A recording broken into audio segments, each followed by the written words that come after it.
Here we go. So jumping right in, this is the marker that I use to find the center for my diameter and also to do the clock layout, which I'll show a quick picture here of the video I used to figure out how to do this, and I'll link that below. But I had my stock here, it was about 20 inches square, so I was going for essentially a 20-inch clock. And after going through the layout, I went ahead and marked out here and drilled my center for my router template. Usually in any type of round project like this, for a tabletop or something like that, you'd want to make sure you come in from the bottom because that hole is going to obviously be there. But being clock, the hardware for the clock is going to come through this hole eventually anyways, so I was able to just go in from the top there. Now that everything is set up, I'm going to connect to power here and get to routing. You won't see all the passes here in the video, but I did about an 1/8 inch pass, and as I got to about a 1 inch thick material, that would be again 8 passes. So ultimately I suppose I did probably a heavy 1/8 inch pass, and probably chewed through this in about 5 or 6 passes. You can see one of them there and the final one here. So once the waste was removed and I could get the jig pulled off of there, it was time to start drilling out for all of the areas on the clock. One thing I did off camera that you'll see a little bit of a tab of here is where I made those with the white pencil there, 1 inch in from the outside diameter. I went ahead and just made a little crosshair there so that I knew where to drill out. All these that you're seeing here are 1/8 inch holes, and I had ordered, I'll link below, 1/8 inch brass rod, and I also had ordered a 3/8 inch brass rod, which I use for the 12 o'clock position. That was also done off camera.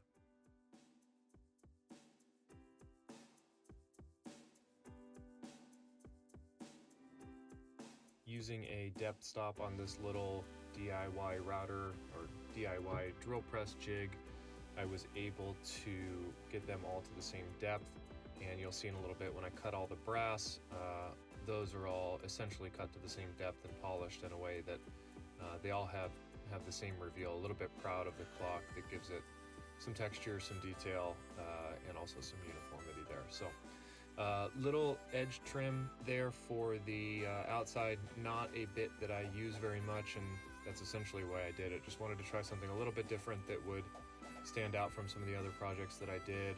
And again, this is a quick DIY one. That's a bit that comes in pretty much every little bit set.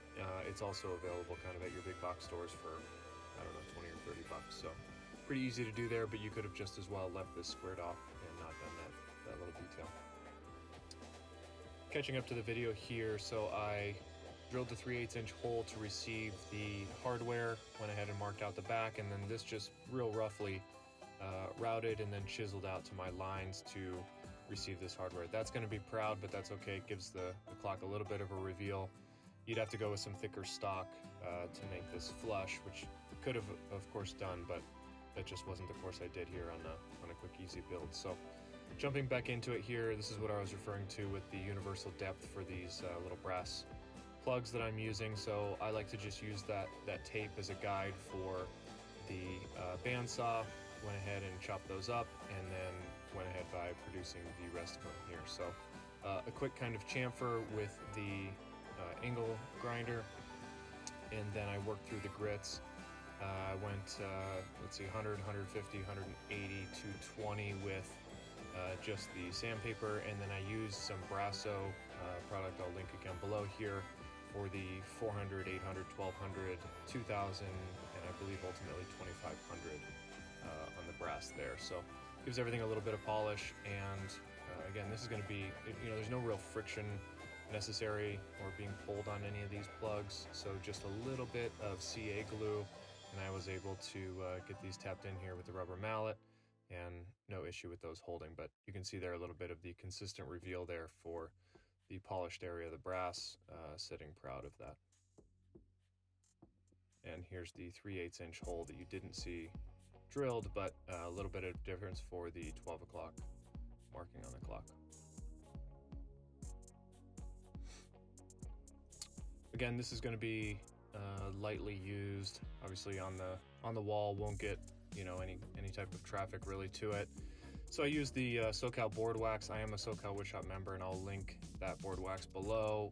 But it's just such an easy product to get a little bit of protection on there, and also such an easy recoat.